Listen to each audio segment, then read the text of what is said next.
তাহলে শুরু করছি বিবিএ বিবিএস ফার্স্ট ইয়ারের জন্য প্রিন্সিপালস অফ অ্যাকাউন্টিং বই থেকে প্রথম লাইভ ক্লাস।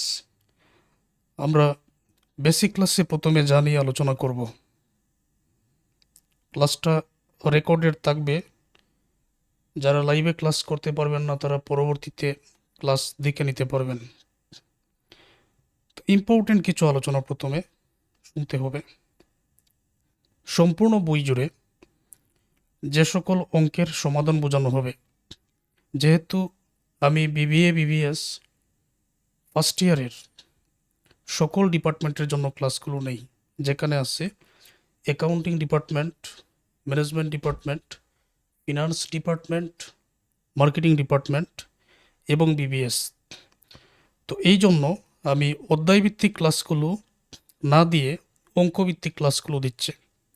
অর্থাৎ এই সকল অঙ্ক এখানে তোমরা যা দেখতে পাচ্ছ, এই সবগুলা অঙ্ক তোমাদের পরীক্ষায় থাকবে, আর আমার কোর্সের মধ্যে এই অঙ্কগুলোর সমাধান বুঝিয়ে দেওয়া হবে। এইখান থেকে তোমাদের পার্ট বিতে যতটা অঙ্ক আসার কথা কমন পাবে, পার্ট সিতে যতটা অঙ্ক আসার কথা কমন পেয়ে যাবে। তো প্রথমত আমরা ধারাবাহিক ক্লাসগুলোর মধ্যে journal entries, trial balance, ledger, accounting equation, rectify journal, adjusting, closing, reversing entries, worksheet, cash receipt and payment journal, sales and purchase journal, তারপর financial statement analysis, merchandise operation, accounting for receivable and current liabilities, bank reconciliation statement. এই হচ্ছে তোমাদের অঙ্কগুলোর নাম। ওয়ালাইকুম আসসালাম। আচ্ছা, এই অঙ্কগুলো তোমাদের পরীক্ষায় থাকবে আর ধারাবাহিক ক্লাসগুলোর মধ্যে পাবে। এখন কোনটা কত মার্কসের হয়ে থাকবে? যে কোনো শিক্ষার্থীর জন্য বাধ্যতামূলক হলো প্রথম তিনটা, এই যে প্রথম তিনটা জার্নাল এন্ট্রিজ, ট্রায়াল ব্যালেন্স, লেডজার, এই তিনটা বাধ্যতামূলক। এইটার জ্ঞান যদি তোমার জানা না থাকে তাহলে তুমি অঙ্ক পারবে না। এটা যে কোনো শিক্ষার্থীর জন্য প্রয়োজন আছে। ওকে, তাহলে এই প্রথম তিনটা। এই দিকে আমি কেন এই অঙ্কগুলোর নাম রাখলাম, কারণ আমার ইনবক্সে অনেক শিক্ষার্থীরা বলেন যে আমাদের হাতে সময় কম, কোন অঙ্কগুলো সমাধান করলে আমরা সহজে পাশ করতে পারবো ভালোভাবে। তাদের জন্য আমি এগুলো এক সাইডে রেখেছি। এই যে অ্যাকাউন্টিং ইকুয়েশন 100% যে কোনো পরীক্ষায় 10 মার্কসের হয়ে থাকবে। অ্যাকাউন্টিং ইকুয়েশন এই অঙ্কটা। রেকটিফাই জার্নাল, ট্রায়াল ব্যালেন্স, এই দুইটা পার্ট বি এর জন্য দুইটার মধ্য থেকে যে কোনো একটা 100% মনে রেখো। তারপর অ্যাডজাস্টিং, ক্লোজিং, রিভার্সিং এন্ট্রিজ 100%, এখান থেকে কমপক্ষে তো 4 মার্কস। তো 4 মার্কস যদি আমি বলি তাহলে কম হয়ে যাবে। এখানে 10 থেকে 14 মার্কস পরীক্ষায় অবশ্যই থাকে। ওয়ার্কশিট এমন একটা অঙ্ক, এমন কোনো বোর্ডের পরীক্ষা নেই যে পরীক্ষায় ওয়ার্কশিট আসে নাই, 10 মার্কসের হয়ে থাকে। তুমি যদি আমাকে জিজ্ঞেস করো এই মুহূর্তে যে 100% এমন দুইটা অঙ্কের নাম আমাদেরকে বললেন যেটা আমি পরীক্ষায় পেয়ে যাব 10 20 মার্কস, তখন আমি তোমাকে দুইটা অঙ্কের নাম বলবো। একটা হলো অ্যাকাউন্টিং ইকুয়েশন আর একটা হলো ওয়ার্কশিট। সবচেয়ে বেশি গ্যারান্টি দেওয়া যায় এই দুইটা অঙ্কের মধ্যে। একটা হলো অ্যাকাউন্টিং ইকুয়েশন আর একটা হলো worksheet. Cash receipt and payment journal, sales and purchase journal, এই দুইটাকে তুমি বাদ দিতে পারবে না। তোমার যদি ভালো রেজাল্টের ইচ্ছা থাকে, তোমার যদি A+ পাওয়ার ইচ্ছা থাকে, এই দুইটাকে তুমি বাদ দিতে পারবে না, শিখতেই হবে। ধারাবাহিক ক্লাসগুলোর মধ্যে অবশ্যই তোমরা সহজে শিখতে পারবে। আমার ক্লাসগুলো দেখার জন্য প্রথম নম্বর শর্ত হলো 1 সেকেন্ডও টানা যাবে না। তারপর ফিনান্সিয়াল স্টেটমেন্ট, এটা কি তোমরা চিনতে পেরেছো? ফিনান্সিয়াল স্টেটমেন্ট হলো যে অঙ্কটা তোমাদের পরীক্ষায় income statement balance sheet owners equity নামে থাকে। তো ফিনান্সিয়াল স্টেটমেন্ট তো বাদ দিতে পারি না। কেউ যদি আমাকে বলেন যে এমন 3টা অঙ্কের নাম বলেন 3×30 যাতে আমি পেয়ে যাই, তখন আমি তোমাদের বলবো যে অ্যাকাউন্টিং ইকুয়েশন, ওয়ার্কশিট এবং ফিনান্সিয়াল স্টেটমেন্ট।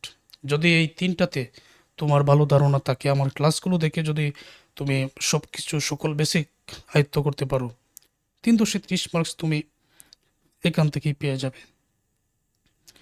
তুমি ফিনান্সিয়াল স্টেটমেন্ট অ্যানালাইসিস যে চ্যাপ্টার, এইটা বাদ দিতে পারবে না। এটা 10 মার্কসের হয়ে পরীক্ষায় থাকবে, কমপক্ষে 4 মার্কসের হয়ে থাকবে। মার্চেন্ডাইজ অপারেশন, এটা থেকে 2-3টা ফরম্যাটের অঙ্ক আছে ইম্পর্টেন্ট, যে কোনো একটা ফরম্যাটের অঙ্ক তোমার পরীক্ষায় থাকতে পারে। তারপর accounting for receivable and current liability, bank reconciliation statement. আমি পুরো বিশ্বাসের সাথে একটা কথা বলতে চাই, যারা প্রথম থেকে শেষ পর্যন্ত আমার ক্লাসগুলো দেখে যতটা অঙ্কের সমাধান আমি বুঝিয়ে দিয়েছি এগুলো আয়ত্ত করে নিতে পারবেন, তাদের একদম চিন্তার কোনো কারণ নেই, তারা সবগুলো অঙ্কের সমাধান পারবেন। আর ফার্স্ট ইয়ারে আমার ক্লাস মনোযোগ দিয়ে দেখার মানে হলো second year, third year, fourth year খুব সহজে বুঝতে পারা, বেসিক ছাড়া কোনো কিছু হবে না। তো যাদের সময় কম তাদের জন্য আমি এই অঙ্কগুলো দিলাম। যাদের সময় কম, যারা মনে করেন শুধু পাস করতে চান, অনেকে তো বলেন যে শুধু পাস করতে চাই, মোটামুটি একটা সিলেবাস ধরিয়ে দেন, তখন তাদের জন্য এটা। আর আমি বলবো যে অল্পের জন্য কেন এগুলো বাদ দিবেন, এই সবগুলাই পড়বেন ধারাবাহিক ক্লাসগুলো দেখে। এখন ইম্পর্টেন্ট যে কথাটা, যেহেতু এটা প্রথম ক্লাস, আমাদের প্রথম লাইভ ক্লাস, আমি একটা কথা বলতে চাই। প্রথম 2টা ক্লাস বেসিক ক্লাস, যেটা অন্য 20টা ক্লাসের সমান, আমি যেরকম বলছি ঠিক সেই রকম। প্রথম 2টা ক্লাস আমার থাকবে অন্য 20টা ক্লাসের সমান এবং সম্পূর্ণ নতুনভাবে আমি ক্লাসগুলো নিব, খুবই গুরুত্বপূর্ণ। এই যে এতগুলো অঙ্কের নাম আমি তোমাদেরকে দেখালাম, একটু ধীরে ধীরে আলোচনা করি। এতগুলো অঙ্কের নাম দেখালাম, তোমরা একটা অঙ্কের সমাধান পারবে না যদি না কোন দাখিলা কোন হিসাবে পড়ে দাখিলার ইংরেজির বাংলা অর্থ, সকল লেনদেনের জাবেদা দাখিলা নির্ণয়, এটা তোমাদের জানা না থাকে। আমার এই ধরনের ক্লাস তোমরা আগেও করেছো, আমি বলবো অন্ততপক্ষে ধৈর্য ধরে আজকেও তোমরা এই ক্লাসটা দেখো। আজকে মনে করো আমি শেষবারের মতো এই বিষয়টা তোমাদেরকে বুঝিয়ে দিচ্ছি। তো যেটা আমার কাছে গুরুত্বপূর্ণ মনে হয় এটা তো বোঝাতেই হবে। কোন দাখিলা কোন হিসাবে পড়ে দাখিলার ইংরেজির বাংলা অর্থ, সকল লেনদেনের জাবেদা দাখিলা, বেশ কিছু দাখিলা আমি আলাদা করে নিয়েছি তোমাদেরকে সহজে বোঝানোর জন্য।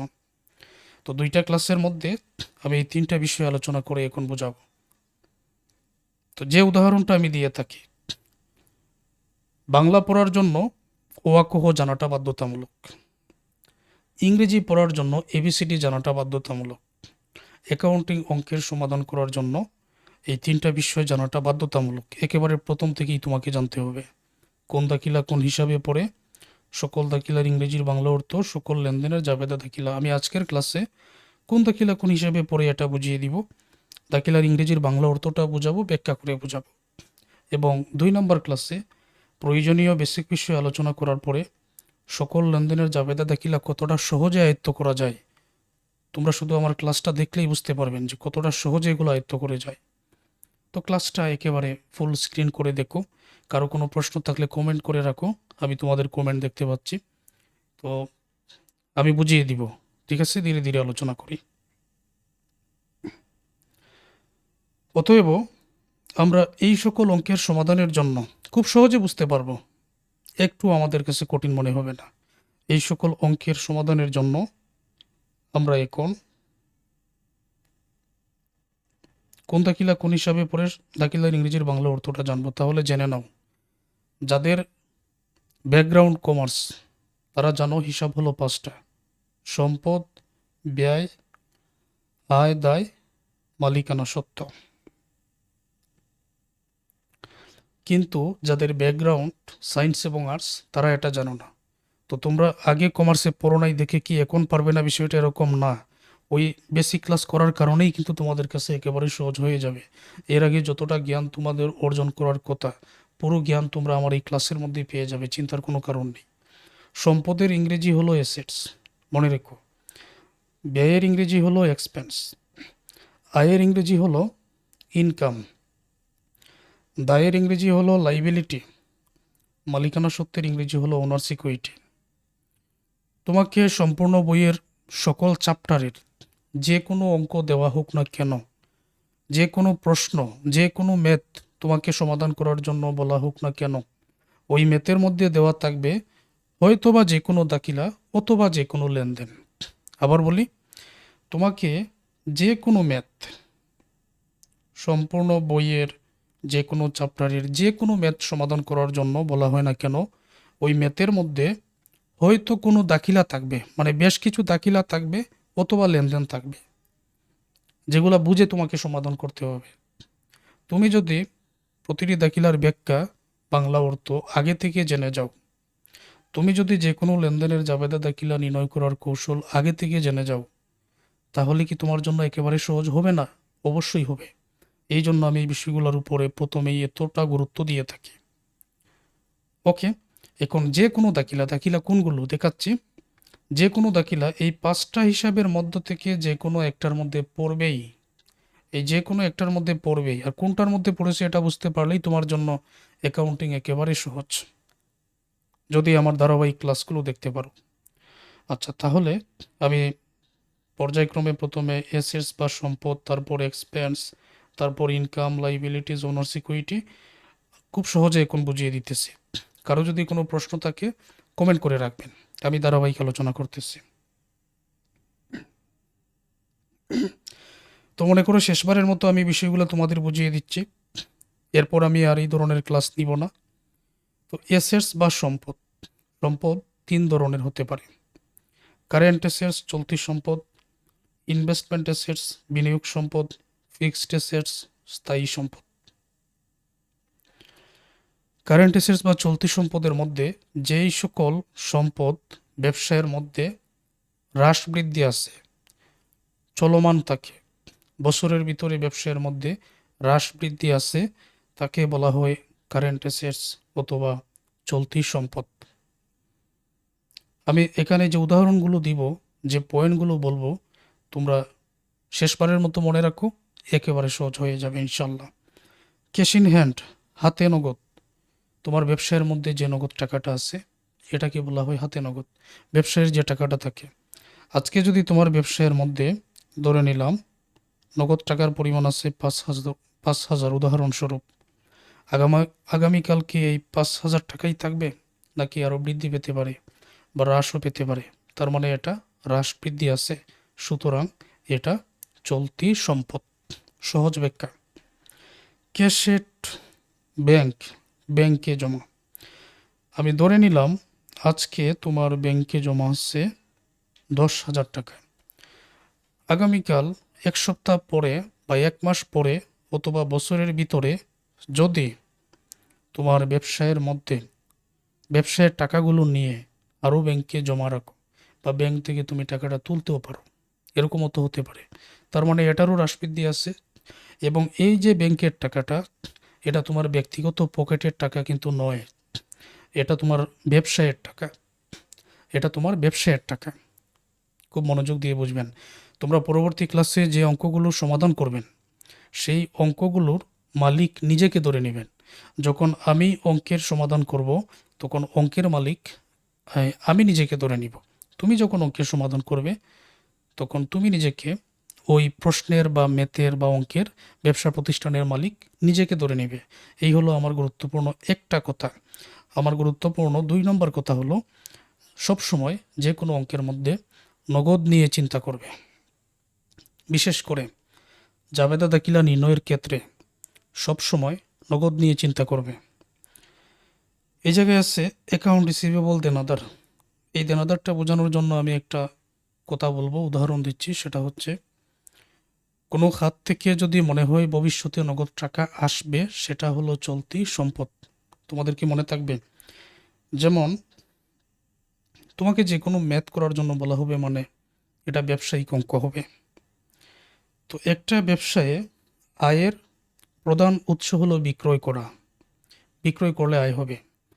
যদি নগদে বিক্রয় করো, নগদ টাকা পাবে। যদি বাকিতে বিক্রয় করো, তাহলে নগদ টাকা পাবে না। তো বাকিতে বিক্রয় করলে কি নগদ টাকার পাওয়াই যাবে না এরকম? না, আপাতত দেনাদারের সৃষ্টি হবে। তো দেনাদারের কাছ থেকে ভবিষ্যতে নগদ টাকা পাওয়া যাবে। যেহেতু দেনাদারের কাছ থেকে ভবিষ্যতে নগদ টাকা পাওয়া যাবে, সুতরাং অবশ্যই এটা চলতি সম্পদ। আমি কি বোঝাতে পেরেছি? একটু কমেন্ট করে রাখো, আবার না। তো এগুলো আমি শেষবারের মতো বোঝাচ্ছি। স্টক অথবা ইনভেন্টরি নামে থাকতে পারে বাংলা অর্থ মজুত পণ্য। এটা কিন্তু সমাপনী মজুত পণ্য, যেটা ডিসেম্বরের 31 তারিখে থাকে। ডিসেম্বরের 31 তারিখে ব্যবসা প্রতিষ্ঠানে যে মজুত পণ্য থাকে, এটা পরের বছরে বিক্রি করে এটা থেকে নগদ টাকা আসবে, এই জন্য এটা চলতি সম্পদ তোমরা মনে রাখতে পারো। আমি কৌশলগুলো বলে দিচ্ছি। প্রিপেইডের বাংলা অর্থ হলো অগ্রিম। এক্সপেন্সের বাংলা অর্থ হলো ব্যয়। অগ্রিম পরে যদি ব্যয় জাতীয় কোনো শব্দ থাকে তাহলে সেটা চলতি সম্পদ। এই মুহূর্তে আমি তোমাদেরকে প্রশ্ন করতেছি, মনে করো আমি এখনো ব্যয় আলোচনা করলাম না, কিন্তু তোমাকে বলতেছি যে তোমার ব্যবসায়ের মধ্যে কি কি ব্যয় থাকতে পারে আমাকে বলো তো। তখন বলবে যে আমার ব্যবসায়ের মধ্যে কর্মচারীর বেতন থাকতে পারে একটা ব্যয়, দোকানের ভাড়া থাকতে পারে, মজুরি থাকতে পারে, তো এই সকল ব্যয়। তো প্রিপেইড বা অগ্রিম পরে যদি ব্যয় জাতীয় কোনো শব্দ থাকে তাহলে সেটা চলতি সম্পদের মধ্যে পড়বে। যেমন অগ্রিম বেতন, অগ্রিম ভাড়া, অগ্রিম মজুরি, অগ্রিম মানে prepaid rent, prepaid expense, prepaid salary. ঠিক আছে, ব্যয় জাতীয় শব্দ থাকলে সেটা চলতি সম্পদের মধ্যে পড়বে। অ্যাক্রুয়েড ইনকাম, বকেয়া আয়। তো বকেয়া আয় এটা চলতি সম্পদ কিভাবে আমি তোমাদেরকে বোঝাই। বকেয়া শব্দের অর্থ হলো বাকি আছে এমন। তো বকেয়া আয় এমন একটা আয় যেটা বাকি আছে। আয় হয়েছে কিন্তু এখনো নগদ টাকা পাই নাই, বাকি আছে, ভবিষ্যতে পাওয়া যাবে। তো যেহেতু ভবিষ্যতে নগদ টাকা এটা থেকে চলে আসবে, এটা কি চলতি সম্পদ নয়? এটা কি দেনাদারের সাথে মিলে না? অবশ্যই মিলে। সুতরাং এই বকেয়া আয় বা দেনাদার একই অর্থ প্রকাশ করতেছে, এই জন্য এটা চলতি সম্পদের মধ্যে পড়বে। নোট রিসিভেবল বাংলা অর্থ প্রাপ্য বিল। আমি সহজ কথায় বলতে চাই, কোনো শব্দের সাথে যদি রিসিভেবল বাংলা অর্থ প্রাপ্য, রিসিভেবল বা প্রাপ্য যুক্ত থাকে তাহলে সেটা চলতি সম্পদের মধ্যে পড়ে। হতে পারে নোট রিসিভেবল, নোট রিসিভেবল, হতে পারে রেন্ট রিসিভেবল, মানে যে কোনো রিসিভেবল যাই থাকুক না কেন সেটা সম্পদের মধ্যে পড়বে। তারপর একজন কোয়েশ্চন করেছেন যে এটাকে কি দেনাদার বলা যায় না? হ্যাঁ, দেনাদার বলতে পারো। বকেয়া আয়, ভবিষ্যতে টাকা পাওয়া যাবে, এটাকে অবশ্যই দেনাদার বলতে পারো। সাপ্লাইজের বাংলা অর্থ সরবরাহ বা সাপ্লাইজ। তো সাপ্লাইজের মধ্যে কি কি পড়ে? যেমন গড়ি, দেয়াল গড়ি, পেপার ওয়েট, অফিসের জন্য এই ব্যবহারযোগ্য প্রয়োজনীয় জিনিসপত্র, যেটা সাপ্লাইজের মধ্যে পড়ে। যেটা ব্যবহার করা হয়ে গেছে ওইটার নাম হলো সাপ্লাইজ এক্সপেন্স। যেটা ব্যবহার করা হয়ে গেছে এটার নাম হলো সাপ্লাইজ এক্সপেন্স, যেটা ব্যয়ের মধ্যে পড়ে। আর যেটা এখনো ব্যবহার করা হয় নাই, শুধুমাত্র সাপ্লাইজ আছে, এটা সম্পদের মধ্যে পড়ে। এইটা নিয়ে যে তোমাদের আগামীতে কত অঙ্ক থাকবে, তো এখন থেকে বুঝে যাও, ওই সময় একেবারে সহজ হবে। আবারও বলছি, সাপ্লাইজ কি? গড়ি, দেয়াল গড়ি, তারপর পেপার ওয়েট, এই জাতীয় জিনিসপত্র অফিসের জন্য ব্যবহারযোগ্য। যেটা ব্যবহার করা হয়ে গেছে এটার নাম হলো সাপ্লাইজ এক্সপেন্স, যেটা পড়ে ব্যয়ের মধ্যে। আর এখন পর্যন্ত যেটা ব্যবহার করা হয় নাই ওইটার নাম হলো সাপ্লাইজ, যেটা পড়ে সম্পদের মধ্যে। আমার ক্লাস রেকর্ড থাকবে, পরবর্তীতে আবার দেখে নিতে পারবে, সমস্যা নেই। এখন আমি ইনভেস্টমেন্ট এসেটস ওইটা নিয়ে আলোচনা করব। যেমন ধরো বিনিয়োগ করা কি? এমন কোনো খাত, যেমন ধরো সরকারি সিকিউরিটি। এখানে যদি 1 লক্ষ টাকা কোনো ব্যক্তি বিনিয়োগ করেন মানে এইখানে টাকাটা তাদের কাছে জমা রাখলেন, এই সিকিউরিটিতে জমা রাখলেন। কেন জমা রাখলেন? কারণ নির্দিষ্ট সময় পরে এটার উপরে 10% ইন্টারেস্ট পাওয়া যাবে। তো এই যে ইন্টারেস্টের আশায় যে কোনো সিকিউরিটিতে টাকাটা জমা রাখলেন, ওইটার নাম হলো বিনিয়োগ, যে 1 লক্ষ টাকা জমা রাখলেন। আর 10% যে ইন্টারেস্ট পাবেন ওইটার নাম হলো বিনিয়োগের সুদ। শুধুমাত্র বিনিয়োগ, ইনভেস্টমেন্ট বা বিনিয়োগ, গভর্নমেন্ট সিকিউরিটিজ, সরকারি সিকিউরিটি, এটা পড়ে সম্পদের মধ্যে। মানে বিনিয়োগ যে 1 লক্ষ টাকা করেছেন, 1 লক্ষের 10% টাকা আসে 10,000 টাকা। এই যে 10,000 টাকা পেয়েছেন, এটা এটা পড়ে কিসের মধ্যে? আয়ের মধ্যে, বিনিয়োগের সুদ। এটা আয়ের মধ্যে পড়ে, আমি একটু পরে আলোচনা করতেছি, আরও আলোচনা আছে।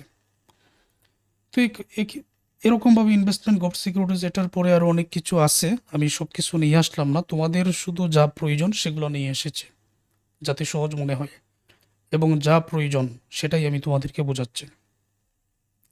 স্থায়ী সম্পদের মধ্যে নাম দেখেই বোঝা যায় যে কোনো স্থায়ী সম্পদ অর্জন করলে ওইটা বছরের চাইতে বেশি সময় পর্যন্ত ব্যবহার করা যায়। এটা হলো স্থায়ী সম্পদ। বিল্ডিং তোমরা নাম দেখেই বুঝতে পারতেছো, দালানকোঠা স্থায়ী সম্পদ। ল্যান্ড, ভূমি নাম দেখেই বোঝা যায়। ফার্নিচার, আসবাবপত্র নাম দেখেই বোঝা যায়। ইকুইপমেন্ট, যন্ত্রপাতি নাম দেখেই বোঝা যায়। মেশিনারি, মেশিন নাম দেখেই বোঝা যায়। ডেলিভারি ভ্যান, ভ্যানগাড়ি নাম দেখেই বোঝা যায়। গুডউইল, সুনাম নাম দেখে বোঝা যাচ্ছে না, তাহলে এটার ব্যাখ্যাটা করি। গুডউইল, সুনাম, সুনাম আবার সম্পদের মধ্যে দেওয়া হলো কেন? সকল ব্যবসা প্রতিষ্ঠানের বিক্রয় কি এক নয়। সকল ব্যবসা প্রতিষ্ঠান একই বাজারে, সমজাতীয় ব্যবসা প্রতিষ্ঠান একই রকম ইনকাম কিন্তু করে না। কেউ বেশি করে, কেউ কম করে। যারা বেশি ইনকাম করে তাদের সুনামটা বেশি। যেই ব্যবসা প্রতিষ্ঠানের যত বেশি সুনাম থাকবে তার বিক্রয় তত বৃদ্ধি পাবে। বিক্রয় বৃদ্ধি পাবে মানে হলো নগদ বৃদ্ধি পাবে, আর নগদ বৃদ্ধি পাবে মানে ব্যবসার সম্পদ বৃদ্ধি পাবে। এই জন্য গুডউইলের বাংলা অর্থ সুনাম, এটাও একটা সম্পদ। কিন্তু এটাকে তুমি স্পর্শ করতে পারবে না, এই জন্য এটা অস্পর্শনীয় সম্পদের মধ্যে পড়বে। আবার সুনামটা 1 বছরের চাইতে বেশি সময় পর্যন্ত থাকে, এই জন্য এটা ফিক্সড অ্যাসেটস বা স্থায়ী সম্পদের মধ্যে আছে। তাহলে কনসেপ্টটা একেবারে ক্লিয়ার সম্পদের। এইখানে যাতে তোমাদের আর ভুল না হয়, এখানে যদি ভুল না হয় আমাকে গ্যারান্টি দাও, তখন আমি গ্যারান্টি দিব যে পরবর্তী যত চ্যাপ্টার আছে, যতগুলো অঙ্কের সমাধান আমি বুঝাবো, সবগুলো অঙ্ক তোমার কাছে সহজ হবে, তুমি পারবে। আরেকজন কোয়েশ্চন করেছেন যে সাপ্লাইজ অন হ্যান্ড। আচ্ছা, সাপ্লাইজের আরেকটা নাম হলো সাপ্লাইজ অন হ্যান্ড। সাপ্লাইজ অথবা সাপ্লাইজ অন হ্যান্ড তুমি বলতে পারো, সমার্থক শব্দ। আচ্ছা, সম্পদসমূহ গেল। এখন আমি ব্যয়গুলো নিয়ে এখানে আলোচনা করতেছি, যেগুলোর মাধ্যমে মনে হবে নগদ টাকা চলে যাচ্ছে ব্যবসা থেকে, সেগুলাই ব্যয়। যেমন ধরো এক্সপেন্স, এখানে আছে পারচেজ। পারচেজের বাংলা অর্থ হলো ক্রয়। ক্রয় করলে তোমাকে নগদ টাকা দিতেই হবে, নগদ চলে যাবে, সুতরাং ব্যয়। ওয়াইজেস, মজুরি। শ্রমিকের মজুরি দিলে নগদ চলে যাবে, অবশ্যই ব্যয়। রেন্ট এক্সপেন্স, ভাড়া। দোকানের ভাড়া দিলে নগদ চলে যাবে, সুতরাং এটা ব্যয়। স্যালারি, বেতন। কর্মচারী বেতন দিলে নগদ চলে যাবে, সুতরাং এটা ব্যয়ের মধ্যে পড়ে। অ্যাডভার্টিজমেন্ট, বিজ্ঞাপন। তো বিজ্ঞাপন ব্যয় কীভাবে? বিজ্ঞাপন কাকে বলে? ব্যবসায়ের যে প্রচারণা করা হয়, ব্যবসায়ের পণ্য বিক্রি করার জন্য যে প্রচারণা করা হয় তাকে বিজ্ঞাপন বলে। প্রচারণা কি এমনি এমনি হয় নাকি নগদ চলে যায়?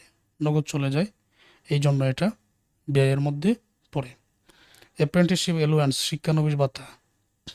কোনো কিছু শিখে যখন টাকা খরচ করা হয় তখন সেটাকে শিক্ষানবিশ ভাতা বলা হয়, ব্যয়ের মধ্যে পড়ে। সাপ্লাইজ এক্সপেন্স, সরবরাহ খরচ। যে সাপ্লাইজ ব্যবহার হয়ে যায় ওইটা হচ্ছে সাপ্লাইজ এক্সপেন্স, যেটা ব্যয়ের মধ্যে পড়ে। ওপেনিং ইনভেন্টরি, প্রারম্ভিক মজুত পণ্য। জানুয়ারি মাসের 1 তারিখে ব্যবসা প্রতিষ্ঠানের মধ্যে যে পণ্যটা থাকে সেটা প্রারম্ভিক মজুত পণ্য। কোনো ব্যবসা প্রতিষ্ঠান যদি ইনকাম করতে চায়, কোনো পণ্য বিক্রি করতে চায়, প্রথমত ওই পণ্যটা নিজেদেরকে ক্রয় করে আনতে হবে, যেটা জানুয়ারির 1 তারিখে আনা হয় প্রারম্ভিক মজুত পণ্য নামে। আগে নিজে ক্রয় করবে, তারপরে না বিক্রি করবে। তো এই যে প্রারম্ভিক মজুত পণ্য ক্রয় করে আনা হয়, তখন এটা ব্যয়ের মধ্যে পড়ে। অ্যাকাউন্ট ডেপ্ট এক্সপেন্স, অনাদায়ী পাওনা। কোনো একজন ব্যক্তির কাছে আমি বিক্রি করলাম 1 লক্ষ টাকা, দেখা গেল ওই ব্যক্তির কাছ থেকে আমি 20,000 টাকা পাবো না একেবারে নিশ্চিত। 1 লক্ষ টাকা বিক্রি করে বাকিতে বিক্রি করে 20,000 টাকা পাবো না একেবারে নিশ্চিত। যে টাকাটা পাবো না ওইটার নাম হলো অনাদায়ী পাওনা বা অ্যাকাউন্ট ডেপ্ট। তো যেটা পাবোই না অবশ্যই এটা ব্যয়। তাহলে অনাদায়ী পাওনা দেনাদারের সাথে সম্পর্কিত এই কথাটাও মনে রেখো, পরবর্তী ক্লাসগুলোতে তোমাদের কাজে আসবে। ডেপ্রিসিয়েশন বাংলা অর্থ অবচয়। অবচয়টা কি? স্থায়ী সম্পদ ব্যবহারের কারণে যে ব্যয় হয়। যেমন ধরো কোনো একটা যন্ত্রপাতি বা মেশিনারি, টেবিল তোমার ব্যবসায়ের প্রয়োজনে তুমি ক্রয় করলে 10,000 টাকা দিয়ে, 2 মাস 3 মাস 4 মাস ব্যবহার করবেন, এটার মূল্য কিন্তু দিন দিন কমতে থাকবে। ব্যবহারের কারণে একসময় এটা নষ্ট হয়ে যাবে। তো এই যে মূল্য কমতেছে, তো এটা স্থায়ী সম্পদ ব্যবহারের কারণে মূল্যটা কমতেছে, ওইটার নাম হলো অবচয়। অবচয়টা ব্যয়ের মধ্যে পড়ে। যখন এই যন্ত্রপাতি বা স্থায়ী কোনো সম্পদ ব্যবহার করার কারণে একেবারে অচল হয়ে যাবে, পুনরায় ওই যন্ত্রপাতি বা স্থায়ী সম্পদ ক্রয় করার প্রয়োজন পড়বে, তখন নগদ টাকাটা ব্যবসা থেকে যাবে, যার কারণে অবচয়টা হিসাব রাখার প্রয়োজন পড়ে। তো অবচয়টা কি ক্লিয়ার? এক্সপেন্স বা ব্যয়সমূহ সানডে এক্সপেন্স, বিবিধ খরচ, মিসেলেনিয়াস এক্সপেন্স, বিবিধ খরচ বা বিবিধ ক্ষতি। এখানে ছোটোখাটো নানাবিধ যে খরচগুলো, এগুলো কি বলা হয়? ইন্টারেস্ট অন লোন, ঋণের সুদ। তো যেই পরিমাণ ঋণ তুমি কারো কাছ থেকে নিয়েছো, তো ঋণের টাকা তো অবশ্যই দিবে, সাথে ঋণের সুদও দিতেছো, সুতরাং এটা ব্যয়ের মধ্যে পড়বে। ব্যাংক চার্জ, ব্যাংক খরচ। ব্যাংকে যে টাকা পয়সা জমা রাখতেছো বা ব্যাংকে লেনদেন করতেছো, সেই জন্য ব্যাংক টাকা চার্জ করতেছে, যেটা ব্যয়ের মধ্যে পড়বে। Sales return and allowance, Bangla অর্থ হলো বিক্রয় ফেরত। এখন আমরা বুঝবো যে বিক্রয় ফেরতটা ব্যয়ের মধ্যে পড়ে কিভাবে চিন্তা করব।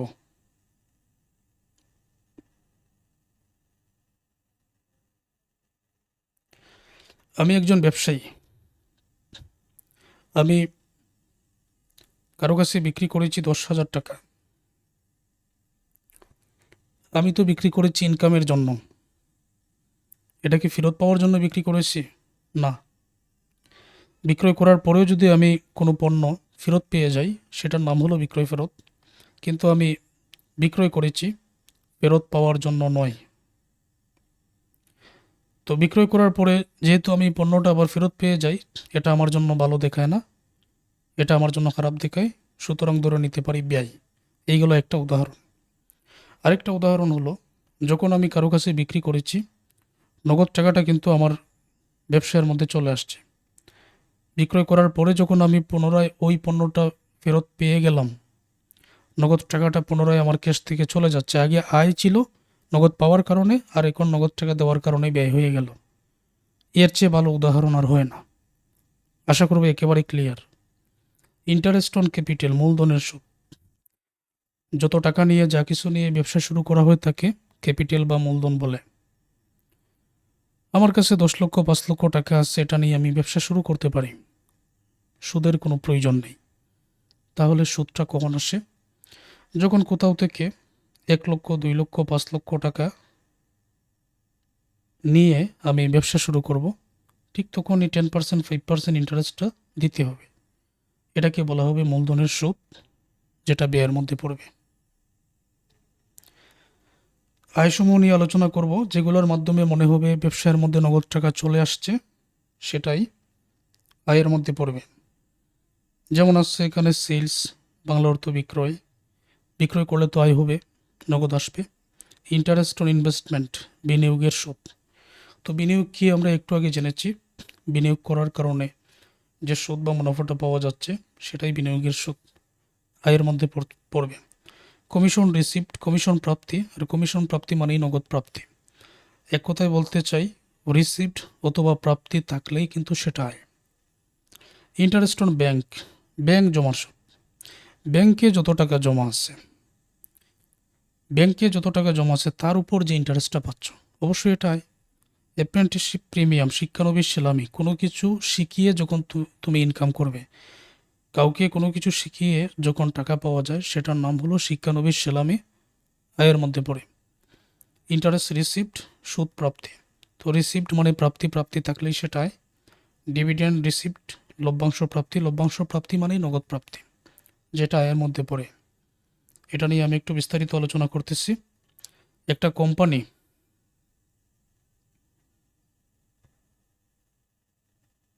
যখন ব্যবসা শুরু করবে তখন মূলধনের প্রয়োজন, ক্যাপিটাল। এই মূলধনের টাকা কোম্পানি কিভাবে জোগাড় করে? শেয়ার ইস্যু করে। শেয়ার কাকে বলে? কোম্পানির মূলধনের ক্ষুদ্র ক্ষুদ্র অংশকে শেয়ার বলে। ধরে নিলাম কোম্পানির ব্যবসা পরিচালনার জন্য 1,00,000 টাকা মূলধন প্রয়োজন। এখন কোম্পানি 1,000 টাকা মূল্যের 100টি শেয়ার ইস্যু করবে। এক একটার দাম কত? 1,000 টাকা। তো ওই যে 100টি শেয়ার বিক্রি করবে, বিনিময়ে 1,00,000 টাকা পেয়ে যাবে। তার মানে শেয়ার বিক্রি করে মূলধনটা গঠন করলো। তারপরে এই 100টা শেয়ারের মধ্য থেকে কেউ না কেউ তো শেয়ারটা ক্রয় করেছে। কোম্পানি যাদের কাছে শেয়ার ইস্যু করছে বা বিক্রি করছে, কারো না কারো কাছে তো শেয়ারটা বিক্রি করছে, আর কেউ না কেউ শেয়ার ক্রয় করেছে। উদাহরণস্বরূপ এখান থেকে 100টা শেয়ারের মধ্য থেকে 10টি শেয়ার ধরে নাও যে আমি ক্রয় করলাম। প্রশ্ন হলো আমি কেন ক্রয় করলাম? কারণ হলো ওই যে 10টি শেয়ার আমি ক্রয় করলাম, আর শেয়ার ক্রয় করার কারণে আমার টাকাটা নিয়ে কোম্পানি মূলধন গঠন করে ব্যবসা পরিচালনা করবে। ভবিষ্যতে কোম্পানির যেই পরিমাণ ইনকাম হবে, সেই ইনকামের একটি টাকা আমি পাবো। এটাকে বলা হয় ডিভিডেন্ড বা লভ্যাংশ। উদাহরণস্বরূপ এই শেয়ার প্রতি একটি শেয়ারে কোম্পানি ইনকাম করছে 10 টাকা ধরে নাও। এই 10 টাকার মধ্য থেকে কোম্পানি শেয়ার হোল্ডারদের, যাদের কাছে কোম্পানি শেয়ার বিক্রি করে তাদেরকে বলা হয় শেয়ার হোল্ডার। আমি যদি কোম্পানির 10টা, 5টা, 3টা শেয়ার ক্রয় করি, আমিও একজন শেয়ার হোল্ডার। তো এই 10 টাকার মধ্য থেকে ধরে নিলাম কোম্পানি শেয়ার প্রতি 4 টাকা দিল শেয়ার হোল্ডারদের, 6 টাকা নিজেদের কাছে রেখে দিল। এই যে 4 টাকা শেয়ার হোল্ডারদের দিয়েছে, এটাকে বলা হয় ডিভিডেন্ড বা লভ্যাংশ। ওই যে ডিভিডেন্ড রিসিভ বা লভ্যাংশ প্রাপ্তি, যেটা, এটা বোঝানোর জন্য এতটুকু আলোচনা। আর 6 টাকা নিজেদের কাছে রেখে দেয়, এটার নাম হলো রিটেনশন। এটা first year, second year, third year, fourth year, বিভিন্ন ইয়ারে এই গুরুত্বপূর্ণ আলোচনাটা তোমাদের জানার প্রয়োজন আছে। পরবর্তীতেও আমি আলোচনা করব। এই হচ্ছে লভ্যাংশ প্রাপ্তি। একজন শেয়ার হোল্ডার শেয়ার মূলত ক্রয় করে লভ্যাংশের আশায়। ইন্টারেস্ট অন ড্রয়িং, উত্তোলনের সুদ। উত্তোলনের সুদ, এটা আয় হয় কীভাবে? উত্তোলন মানে ব্যবসা থেকে টাকা তোলা। আমি আমার ব্যবসা থেকে যদি 10,000 টাকা তুলি, এক্ষেত্রে কি সুদের কোনো বিষয় আসে? না। যখন টাকাটা তুলে এমন কোনো জায়গায় বিনিয়োগ করি কোথাও থেকে সুদ পাওয়া যাবে, ঠিক তখনই এটা সুদের প্রশ্নটা আসে, উত্তোলনের সুদ। তার মানে এটা আয়ের মধ্যে পড়বে, এটা ব্যয় নয়। পারচেজ রিটার্ন অ্যান্ড অ্যালুয়েন্স, ক্রয় ফেরত। এটা উদাহরণ হলো ক্রয় ফেরত আয় কীভাবে? যখন আমাদের কোনো কিছুর চাহিদা থাকে ঠিক তখনই আমরা ক্রয় করে থাকি। চাহিদা না থাকলে ক্রয় করি না। যখন আমরা ক্রয় করি নগদ কিন্তু চলে যায়। ক্রয় ফেরতের সংজ্ঞা হলো যে ক্রয় করার পরে যেটা ফেরত দেওয়া হয় সেটা ক্রয় ফেরত। 10,000 টাকা দিয়ে যদি আমি ক্রয় করি, আমার কাছ থেকে নগদ কিন্তু চলে যাচ্ছে। আর ক্রয় করার পরে পুনরায় যদি পণ্যটা ফেরত দিয়ে আবার 10,000 টাকা নিয়ে আসি, তখন আবার টাকাটা চলে আসছে। এই শর্তে আমরা এটাকে ধরে নিতে পারি যে ক্রয় ফেরত এটা আয়ের মধ্যে পড়ে। উদাহরণটা মনে রাখব।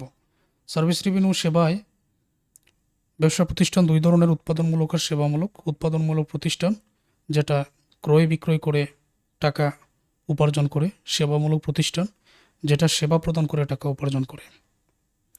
সেবামূলক প্রতিষ্ঠান যেটা সেবা প্রদান করে টাকা উপার্জন করে, যেমন ধরো লন্ড্রি সার্ভিস, একজন উকিল ওকালতি করে টাকা উপার্জন করেন, একজন ডাক্তার রোগী থেকে টাকা উপার্জন করেন। তারা কোনো কিছু ক্রয় বিক্রয় করেন না, সেবা প্রদান করেন।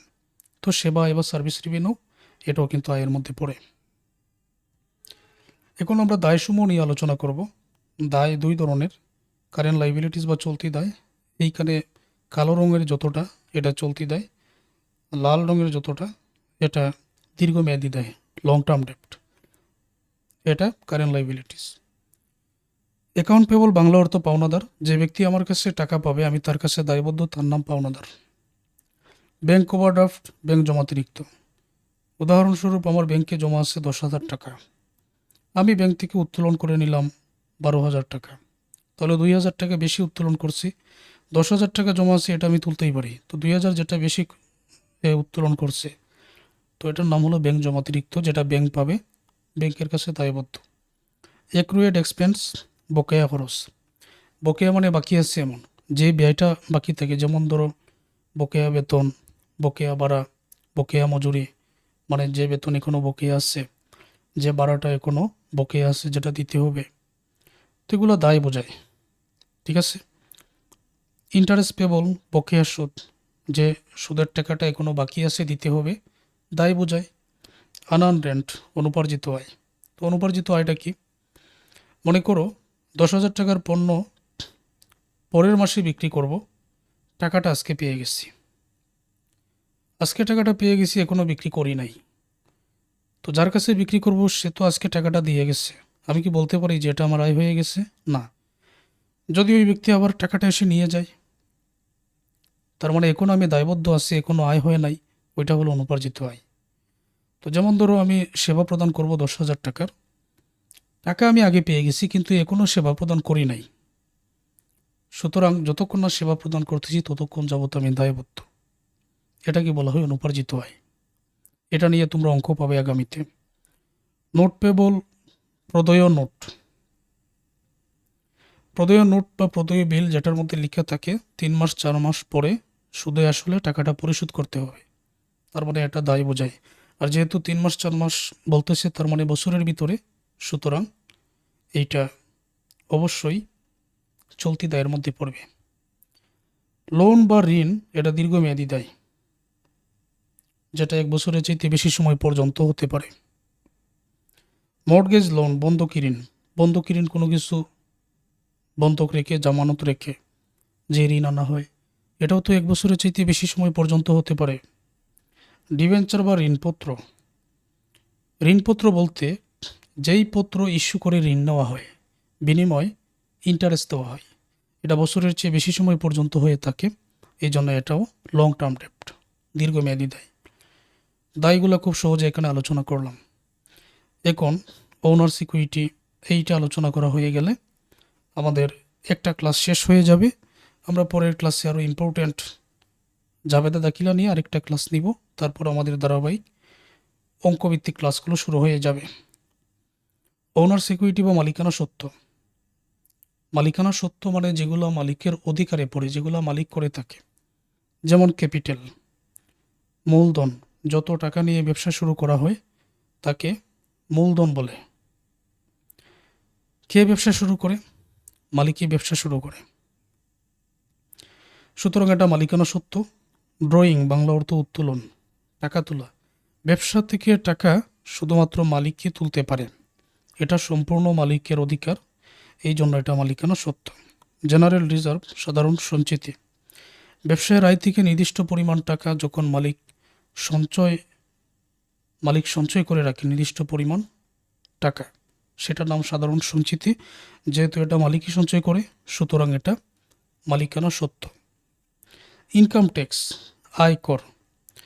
ব্যবসায়ের মধ্যে যেই পরিমাণ আয় হয়েছে, সেই আয় থেকে যে কর দেওয়া হয়, সরকারকে কর দেওয়াটা তো বাধ্যতামূলক, যে কর দেওয়া হয় এটা মালিকই দিয়ে থাকে, সেই জন্য এটা মালিকানা সত্ত্ব। এই মুহূর্তে যদি আমি তোমাকে প্রশ্ন করি যে উত্তোলন কোন হিসাবের মধ্যে পড়ে, তুমি যদি বলো যে সরাসরি মালিকানা সত্ত্ব, তাহলে একটু ভুল হবে, এটা বিপরীত মালিকানা সত্ত্বের মধ্যে পড়ে। কিভাবে? চলো আমরা বুঝে নেই।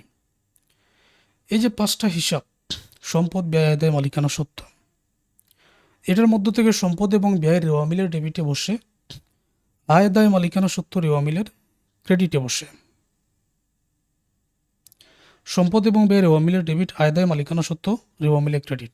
তার মানে মালিকানা সত্ত্ব বা ওনার সিকিউরিটি রেওয়া মিলে ক্রেডিট, কিন্তু মালিকানা সত্ত্ব হলেই কিন্তু রেওয়া মিলে ক্রেডিট নয়, এই বিষয়টা বোঝাই।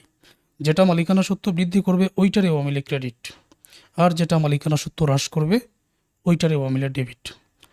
মালিক যা কিছু নিয়ে ব্যবসা শুরু করবে এটা মালিকানা সত্ত্ব বৃদ্ধি করবে, সুতরাং ক্যাপিটাল এটা তুমি রেওয়া মিলের ক্রেডিট করবে।